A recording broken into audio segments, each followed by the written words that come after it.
Welcome to the Deep Dive, where we tear down complex topics and build up simple, actionable blueprints for your life. And today, we're tackling a big one. We really are. It's this persistent myth in society that success is some kind of accident. Yeah. Like a magical lottery ticket that's just granted by chance or fate. Right, and that narrative that some people are just lucky, it's comforting, I get it, it lets us all off the hook. Yeah, it does. But the core thesis of all our research here is the complete opposite. Every single remarkable achievement, whether it's mastering a skill or building a huge company, it's not fate, it's a creation. A creation based on things you can see, things you can repeat, decisions, habits, actions. Exactly. So our mission today for you is to just extract the absolute best insights from all this material we've gone through and provide a clear roadmap to real success without having to rely on that elusive thing called luck. And here's the foundational truth, the thing we have to accept before we even start. Luck might, maybe, open a door for you once a decade. If that. But the research is just overwhelming. It's discipline, it's strategy, and relentless persistence that actually walked that door. So if you spend your life waiting for the big break, you're not building anything. You're buying a fantasy. Success, real success, requires designing your out. Okay, let's jump right in. We call this first part the inner game.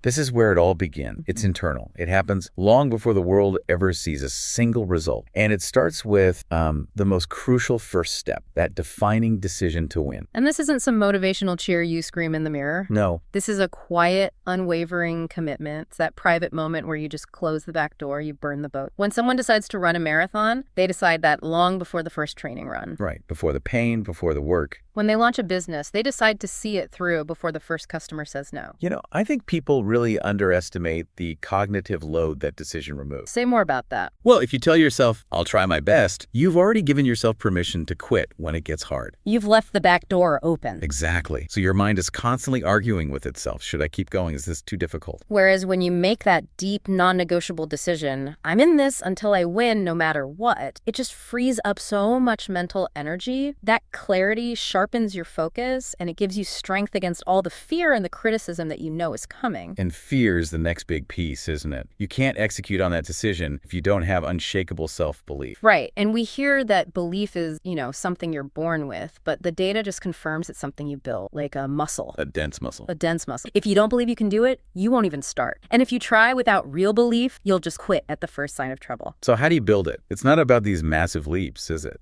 Not at all. You start by confronting that inner critic with truth, with cold, hard evidence. And that's the key. We're not talking about empty affirmations here. You have to create your own data points. You use small, kept promises to yourself. We call them small wins. Little promises. Yeah. You promise to exercise for 10 minutes, and you do it. You promise to send 5 emails, and you do it. And those little micro achievements, they start creating momentum. And that momentum is the evidence your brain needs to start believing. Confidence isn't built by thinking. It's built by doing. It's built by taking action, even when you feel scared and imperfect. You take the step, that action produces a small result, and that result reinforces the belief. It's this powerful upward spiral. So once that internal engine is running, we get to what I think is the foundation that separates the real achievers from everyone else, taking full responsibility. For everything, the good and the bad. This is the hardest one for people to swallow. It's so hard because it challenges the ego. I mean, the research is crystal clear on the danger of blame. Blaming the market, the economy, your boss. Your partner not having enough time. Right. It feels justified in the moment because it lets you off the hook. But blaming others is like psychological quicksand. It completely steals your power. How so? Well, think about it. If someone else or something else is responsible for your situation, then you're powerless. You're just sitting there waiting for a world you can't control to change for you. And ownership puts you right back in the driver's seat instantly. Yeah. But we have to clarify this. It doesn't mean everything that happens to you is your fault. You don't control external events. Right. But you are 100% responsible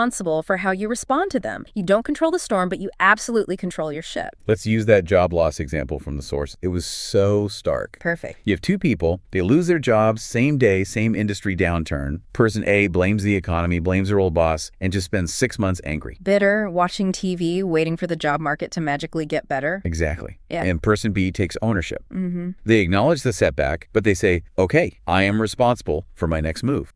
And they immediately start updating their skills, their network working like crazy. They treat the job search like a full-time project that they direct. Right. And 6 months later, the difference between them isn't luck. It is an opportunity. It's that internal monologue and the action that came from it. Failure stops being the end. It just becomes expensive feedback. That inner commitment is the engine. But once you have it, how do you operationalize? And that takes us right into part 2, the blueprint. This is all about translating that internal drive into tangible daily results. And that journey starts with mastering habits. Your future isn't built in some dramatic moment of inspiration. It's shaped quietly, day by day, through these tiny compounding choices that you over. Bank account analogy is perfect. Every good habit reading 10 pages, making one sales call is a deposit. And every negative one is draw. And the magic is in the compounding. I mean, if you get just 1% better every day for a year, you don't end up 365% better. You end up 37 times better. It's exponential. And the progress is invisible at first. You don't see the benefit of that 1 10-minute walk. But over 5 years, the difference becomes, it's just undeniable. It's massive. And this gets to the crucial trade-off, the thing that separates the successful from the stalled. Which is? Bad habits feel good now, but they create pain later. Good habits, they feel uncomfortable or kind of dull now, but they create freedom later. You have to be willing to pay that short-term price for the long-term reward. Do. So how do we make this practical? The experts warn against the big overhaul. Don't try to change 10 things at once. It's a recipe for failure.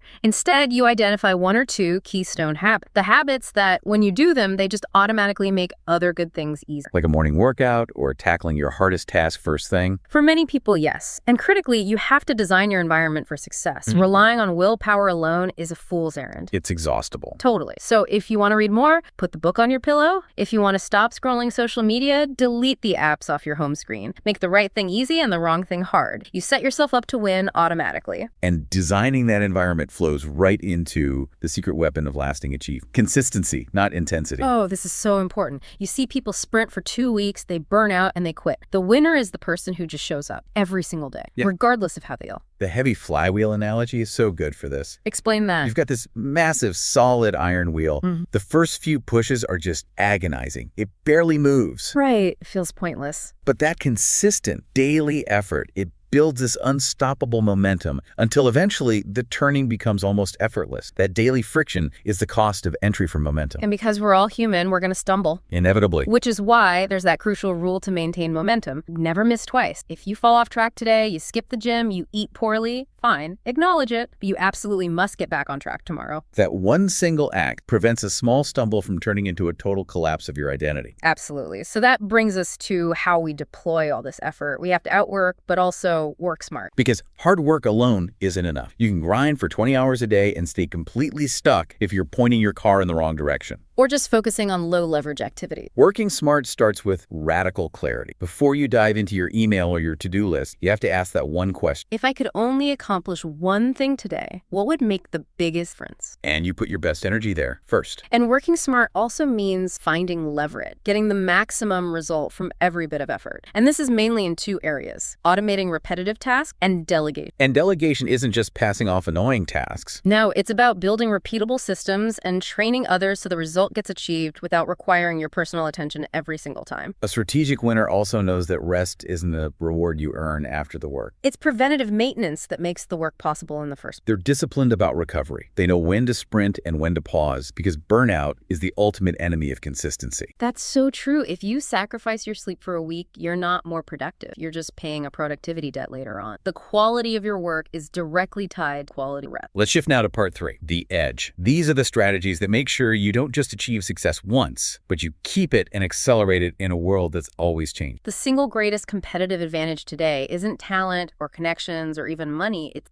the speed at which you can learn, adapt, and grow. Exact. The best achievers stay perpetually curious. And more importantly, they are willing to unlearn old methods that don't work. They value evolution over being right. And the fastest way to speed up that learning curve is feedback. The research calls it priceless. It's a map. It shows you exactly where your blind spots. You shouldn't just wait for it. You should be hunting it down from mentors, from peers, even from critics. Especially from critics. And look, it's a difficult truth, but even if feedback stings your ego, it's still the fast growth. You have to put yourself in that vulnerable position of asking, what am I doing? Slowing me down. And then the cycle is simple. Learn, apply, refine, repeat. Now, even with all this prep, life is going to test, and the sources are clear on this. Adversity is not punishment, it is training. The achiever understands setbacks are just weights in the gym. They build a resilience you couldn't get any other way. The real power is in the reframe. Right. Most people, when they face a big big setback, they ask the victim question. Why is this happening? And that question just focuses on pain and blame. It keeps you stuck. The pivot, the mental shift that defines the winner, is to start asking, how is this happening for me? That question doesn't erase the pain, but it instantly shifts your mind from blaming the past to leveraging the future. It forces you to find the lesson, the hidden opportunity. You move from being a victim to being a student. This connects so deeply to where we place our energy, to the circle of control.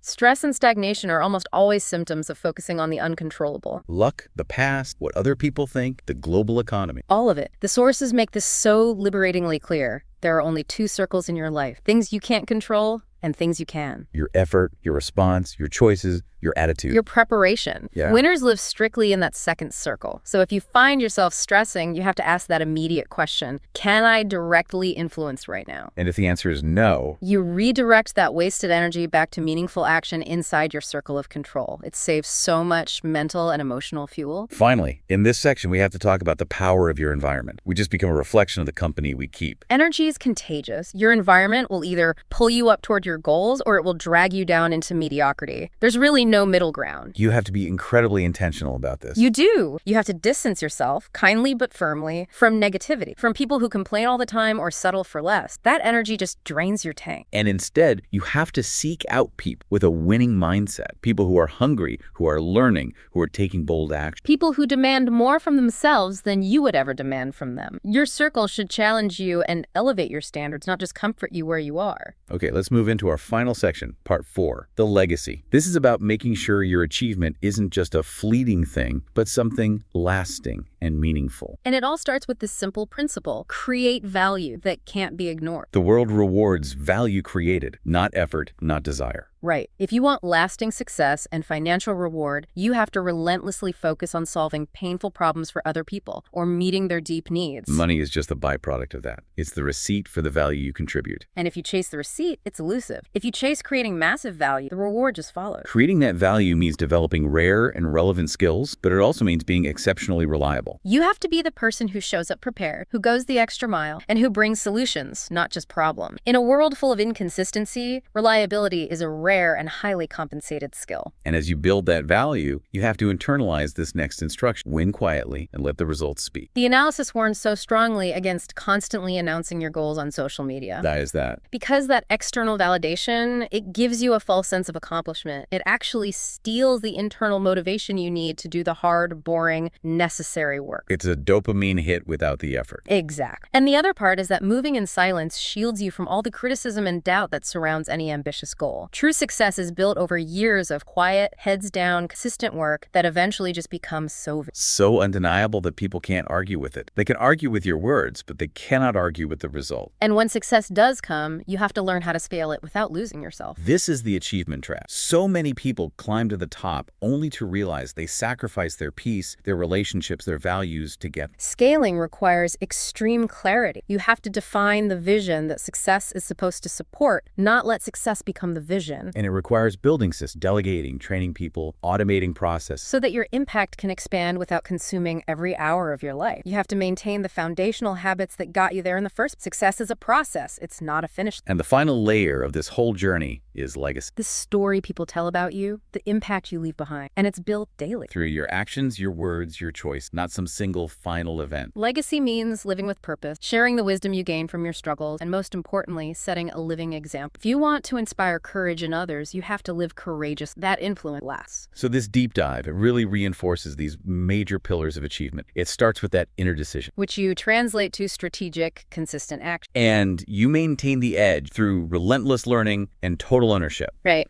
And people on the outside, they can look at your results, your business, your skills, your impact, and they might call you lucky. They'll think it happened overnight, or that you were just in the right place at the right time. You will know the truth. You'll know it was created not by chance, but by conscious, deliberate design. Your life is absolutely in your hands. You have the ability to choose, to act, and to persist until you win. That power is so much greater than any lucky break the world might offer. So we'll leave you with this final thought, built on this idea of contribution and legacy. If true, lasting success is measured by the value you contribute to the world. What singular problem are you uniquely prepared to solve right now? And what small, consistent action will you take today to begin building that undeniable contribution? Go and win by design.